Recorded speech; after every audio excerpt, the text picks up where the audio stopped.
लोकसभा चुनाव अभी हाल ही में खत्म हुए हैं। अब विधानसभा चुनावों की तैयारी शुरू हो गई है। इस साल के अंत में महाराष्ट्र विधानसभा के चुनाव होने हैं। इसको लेकर वहां की सभी पार्टियां पूरी तैयारी में जुटी हुई हैं। राज्य में सत्तारूढ़ महायुति गठबंधन भी तैयारी में है, लेकिन तीनों पार्टियों के बीच सीट बंटवारे को लेकर कोई आधिकारिक बात नहीं हुई है। तीन पार्टियां कौन? बीजेपी, एनसीपी अजीत पवार गुट और शिंदे सेना। हालांकि बीजेपी के सहयोगी दलों के बीच सीटों को लेकर खींचतान शुरू हो गई है। 288 विधानसभा सीटों वाले महाराष्ट्र में ऐसे गठबंधन के लिए सीट शेयरिंग का फॉर्मूला सेट करना आसान नहीं होगा। जानकारी के अनुसार बीजेपी अपने पास किसी भी हाल में 150 सीटें रखना चाहती है, जबकि मुख्यमंत्री शिंदे के नेतृत्व वाले शिवसेना को 100 से कम सीटें देने का प्लान है। हालांकि शिंदे 100 से कम पर तैयार होने वाले नहीं हैं। वहीं राज्य के दूसरे उप मुख्यमंत्री अजीत पवार के नेतृत्व वाली जो एनसीपी है, वो 80 सीटों पर चुनाव लड़ना चाहती है।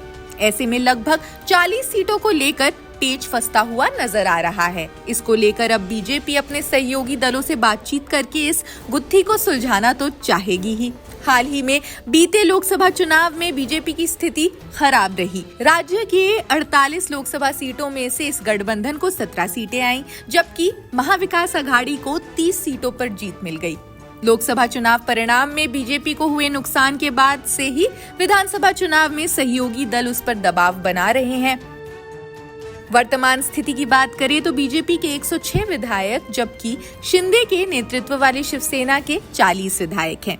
वहीं अजीत पवार के एनसीपी के भी 40 विधानसभा सदस्य हैं। इसके अलावा अन्य छोटे दल भी गठबंधन का हिस्सा हैं। वर्तमान में इस गठबंधन के 218 विधायक हैं।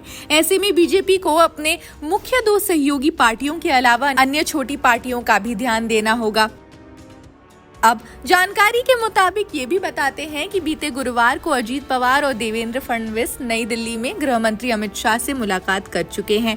इस दौरान सीट शेयरिंग को लेकर बातचीत हुई। बताया गया कि अजीत पवार को 54 सीटों पर लड़ने की बात कही गई।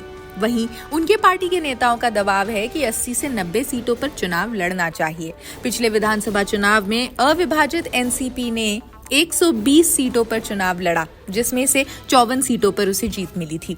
खैर, इस सब के बीच महाविकास अघाड़ी की स्थिति मजबूत नजर आ रही है। अब आने वाले दिनों में चुनावों के परिणाम क्या होते हैं, वो तो वक्त ही बताएगा। खैर, इस वीडियो में बस इतना ही। बाकी और खबरों के लिए भी जुड़े रहिए जनसत्ता के साथ। शुक्रिया।